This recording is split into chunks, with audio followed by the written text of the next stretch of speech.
le 17 janvier 1708, c'est la date de création du service santé des armées par Louis XIV. C'est cette date qui est importante et qui est différente du Val-de-Grâce en elle-même.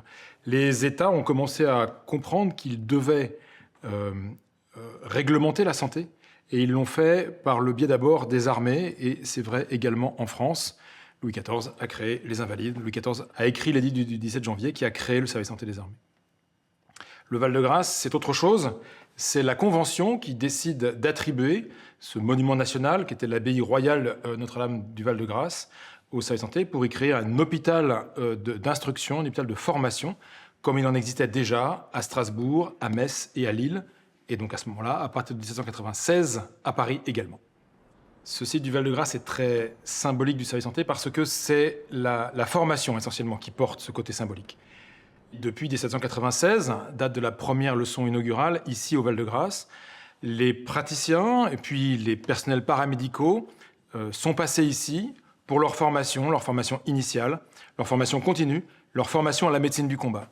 Avec la création de l'Académie de santé des armées, cette tête de composante est maintenant fixée à l'école du Val-de-Grâce pour ce qui concerne la formation, la recherche, la veille et l'innovation.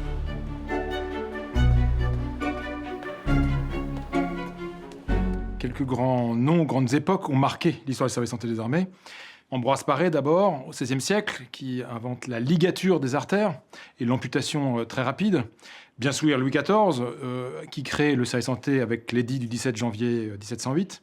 Mais également, pendant la période napoléonienne, Dominique Larrey, qui va concevoir qu'il faut aller à l'avant, aller chercher les blessés pour les prendre en charge le plus rapidement possible. Le temps est un facteur essentiel dans la prise en charge des blessés de guerre. Et puis, la prise en charge en masse d'un très grand nombre de blessés, la guerre industrielle quasiment, c'est la Première Guerre mondiale. L'ensemble des principes qu'ont conçus et mis en œuvre ces grands noms, ces grandes périodes, restent aujourd'hui absolument d'actualité dans la médecine du combat et dans la médecine que le service santé procure en soutien des armées. Les défis du service santé des armées, c'est le soin et la médecine aux armées sous toutes ses formes. Les défis de l'Académie de santé des armées, c'est d'accroître les connaissances et de transmettre les compétences. Et il s'agit bien de formation, de recherche, d'innovation, de veille et d'expertise. Pour la formation, focalisée sur la médecine au combat, l'outil, c'est la simulation.